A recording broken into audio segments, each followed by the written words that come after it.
Good morning students. આપણે conjunction છે શીખીએ છીએ. છેલ્લે આપણે એની અંદર જતીનવાળું સેન્ટેન્સ છે એ કરેલું છે. Sentence number 11. Jatin knew the fact he did not tell anyone. જતીનને વાસ્તવિકતાની જાણ હતી, છતાં પણ તેણે કોઈને કહ્યું નહીં.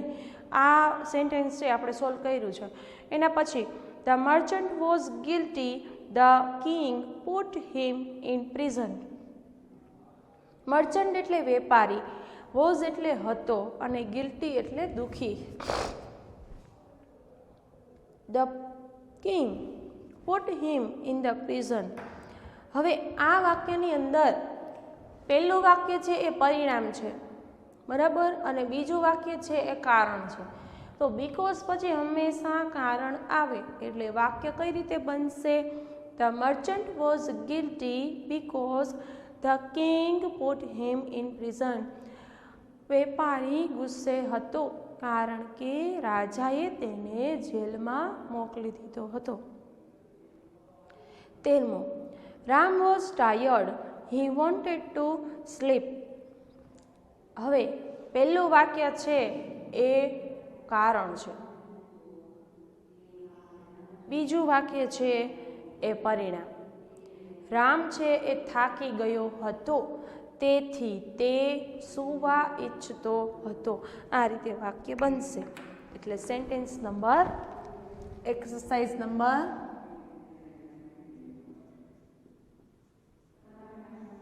2, sentence number 13.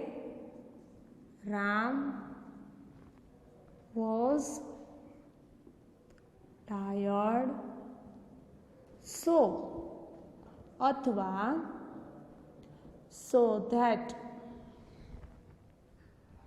He wanted two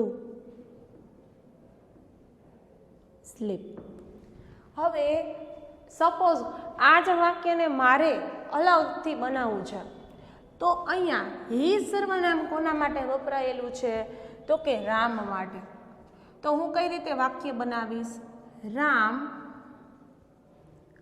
wanted to slip because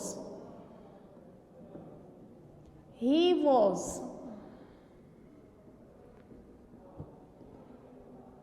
tired. આ રીતે પણ વાક્ય છે તમે બનાવી શકો, પણ વાક્ય છે એનું સ્થાન મેં ચેન્જ કર્યું. રામ સૂવા ઈચ્છતો હતો કારણ કે તે થાકેલો હતો, બરાબર. બીકોઝ પછી હંમેશા શું આવે? તો કે કારણ આવે, કારણ કે બીકોઝનું ગુજરાતી શું થાય છે? કારણ કે. કારણ કે તે થાકેલો હતો. હવે આ કારણે આપણે આગળ મૂકીએ છીએ, તો પછીનું વાક્ય પરિણામ આવશે. Ram was tired. રામ થાકેલો હતો, એના કારણે પરિણામ શું આવ્યું? He wanted to sleep. તે સૂવા ઈચ્છતો હતો. 14. We trust him, he is honest. અમે તેના પર વિશ્વાસ મૂકીએ છીએ. તો આ પરિણામ છે. એનું કારણ શું છે? He is honest. તે હોનેસ્ટ છે અથવા પ્રામાણિક છે. તો વી ટ્રસ્ટ હિમ because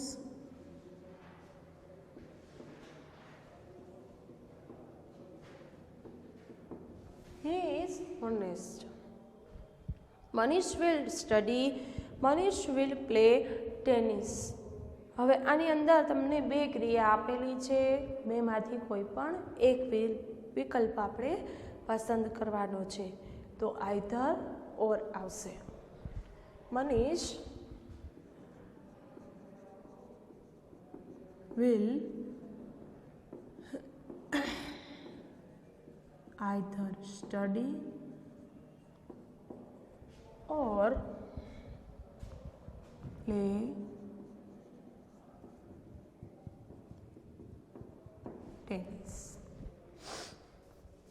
પછી father was angry, he did not say anything.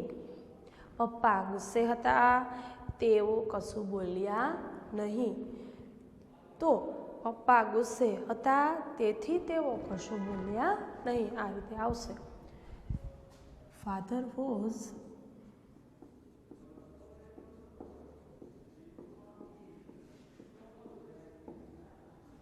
સો અથવા so that he did not say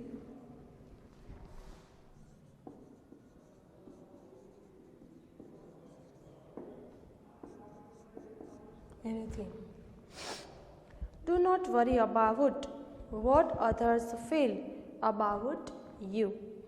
Do not worry, ચિંતા ન કરશો, about ના વિશે, what others feel about you, બીજા તમારા વિશે શું અનુભવે છે એના વિશેની ચિંતા ન કરશો. Do not worry about what others talk about you, બીજા તમારા વિશે શું વાતો કરશે તે વિશે પણ ચિંતા ન કરશો. બંને વાક્યને આપણે ભેગા કરીએ તો વાક્યની અંદર સરખા શબ્દો કયા કયા છે? Do not worry about what, do not about, આટલું વાક્ય છે એ આપણું એમને એમ રહેશે. Do not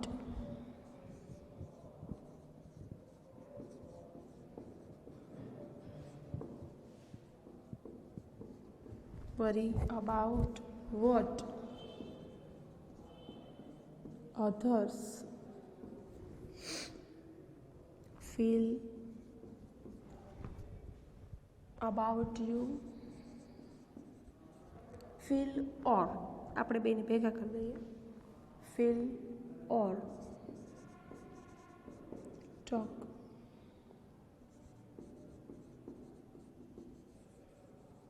about you.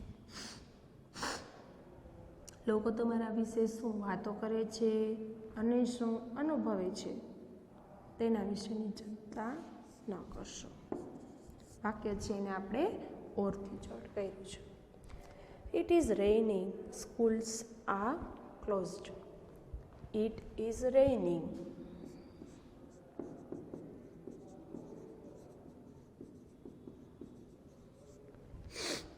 So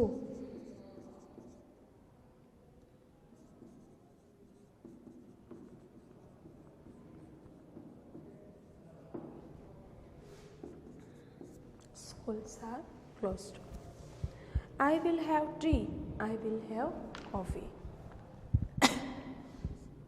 I will have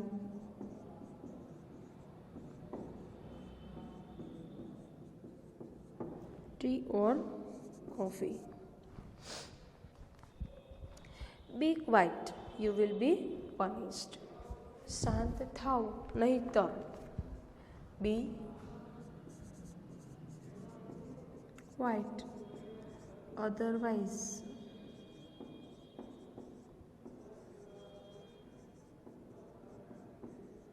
you will be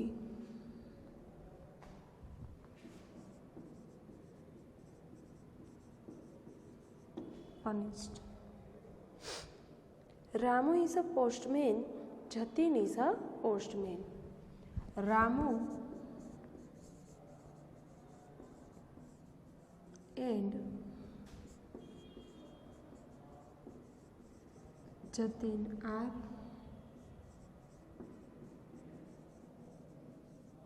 postman. હવે અહીંયા મેનનું બહુવચન થઈ જશે MEN, મેન. પછી 22.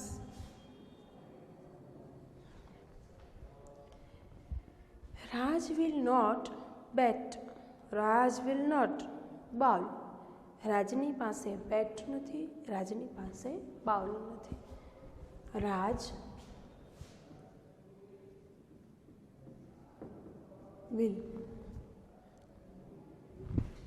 not bet or bowl. I was late. The teacher did not get angry. 23. I was late. but अथवा yet the teacher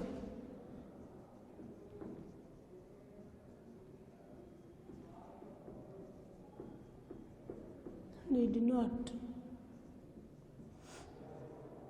agree. કઈ રીતે વાક્ય બનશે? હું મોડો થયો તેમ છતાં શિક્ષક ગુસ્સે ન થયા.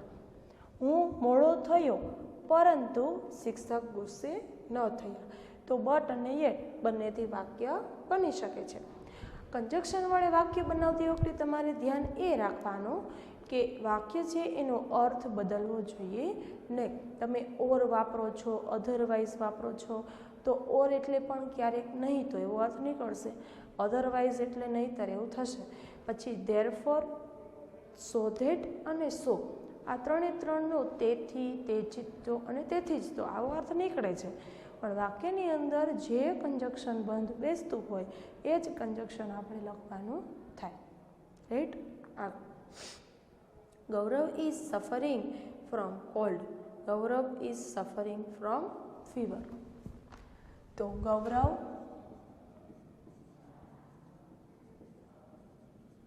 is suffering from cold and fever. પછી please take rest. You are fit for the test tomorrow. Please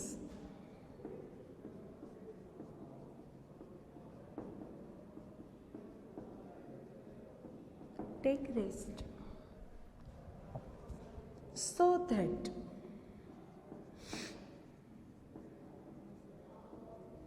you are fit for the test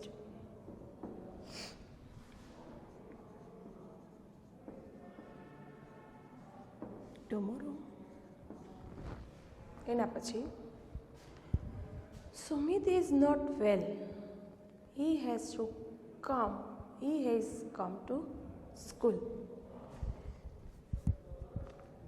Sumit is not well. Yet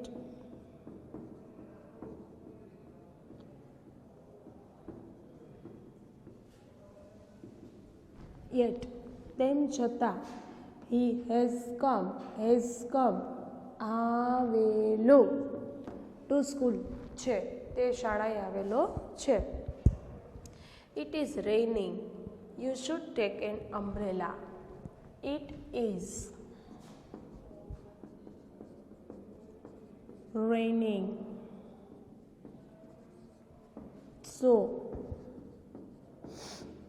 you should take an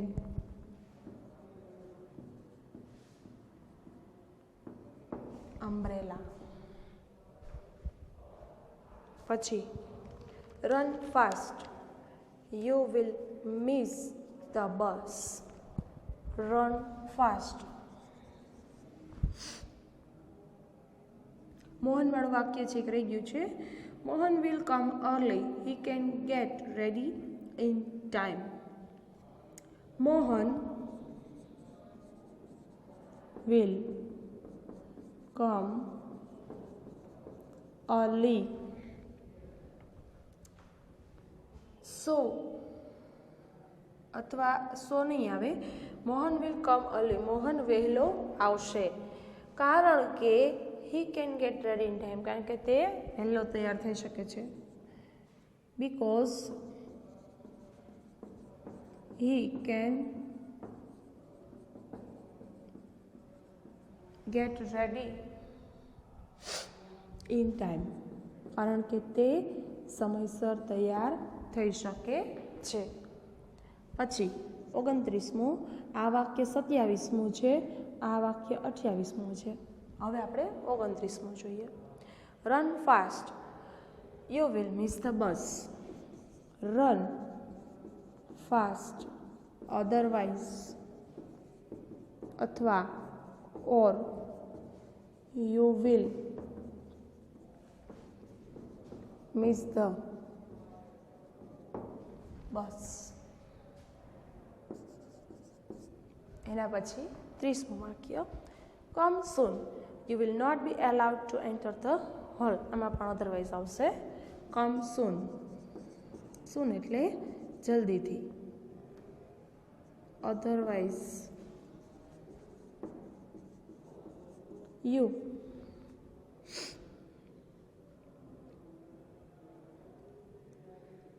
will be not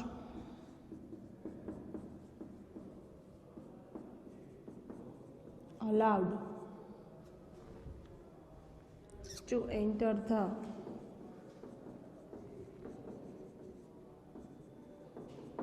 hall.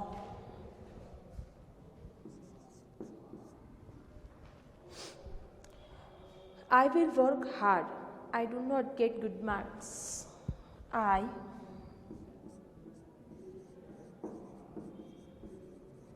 work hard, yet I did not get good marks. અથવા THOUGH, though I work hard, I did not get good marks. આ રીતે પણ વાક્ય બની શકે. અહીંયા એટથી ઉપયોગ કર્યો આપણે, અહીંયા ધોથી ઉપયોગ કર્યો. છતાં પણ, એટ એટલે છતાં, ધો એટલે છતાં. હવે અહીંયા મારી એટની જગ્યાએ બટનો ઉપયોગ કરવો છે તો હું બટનો ઉપયોગ પણ કરી શકું.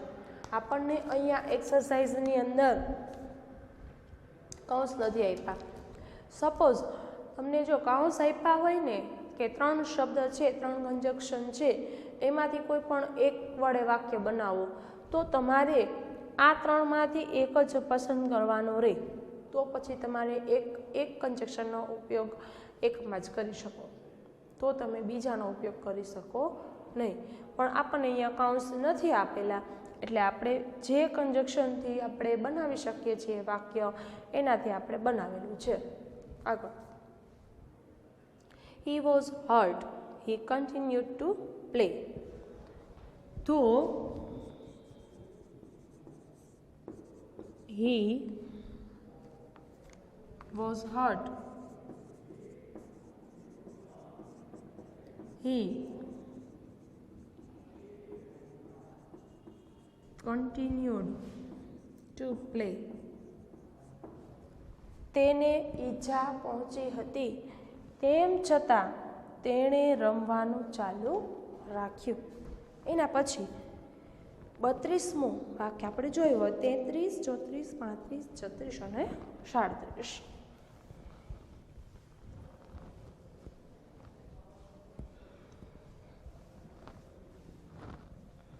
આ બધા જ સેન્ટેન્સ તમારી પાકી બુકની અંદર લખવાના છે. હવે પછીની ટેસ્ટની અંદર આપણે આ ચેપ્ટર છે એને લઈશું. ચાલો, માનસી ઇઝ ક્લેવર અને રીચા ઇઝ ક્લેવર. માનસી અને રીચા બંને હોશિયાર છોકરીઓ છે. આ રીતે આપણે સેન્ટેન્સ બનાવશું. તો 33, Mansi and Richa are clever girl. It was raining. We continued to play. Though it was raining, we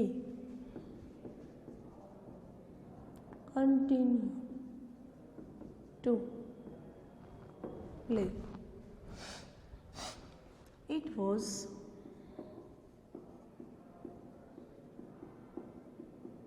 raining, yet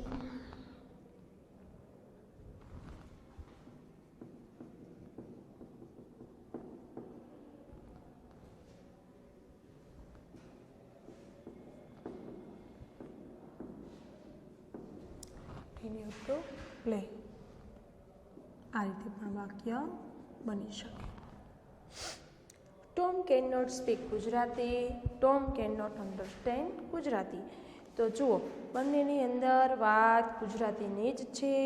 એકમાં સ્પીક છે, એકમાં અન્ડરસ્ટેન્ડ છે. Tom can not speak Gujarati, અથવા સ્પીકની સાથે બંને ક્રિયા ભેગી કરી દઈએ. Tom can not speak or understand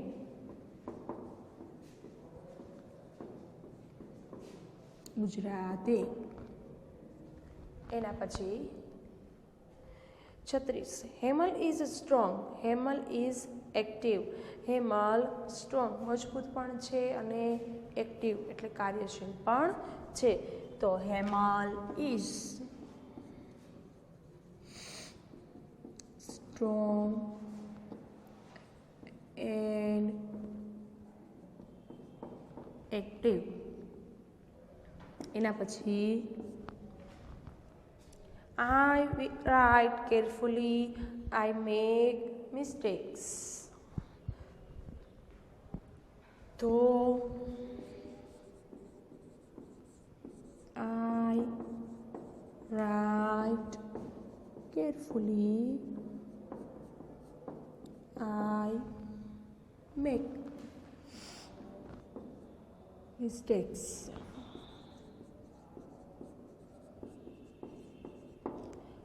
હું કાળજીપૂર્વક લખું છું, છતાં ભૂલો થાય છે. રેડી? યેટથી પણ બની શકે. I write carefully, yet I make mistakes. તો યેટથી પણ વાક્ય બને છે. હવે અહીંયા આપણે આપણું ચેપ્ટર નંબર 9 છે એ પૂરું કર્યું. રાઈટ? હવે આપણે કોર્સની અંદર જોઈ લઈએ તો અનુક્રમણિકાની અંદર આપણે ચેપ્ટર નંબર 1 રિવિઝન પૂરું કર્યું.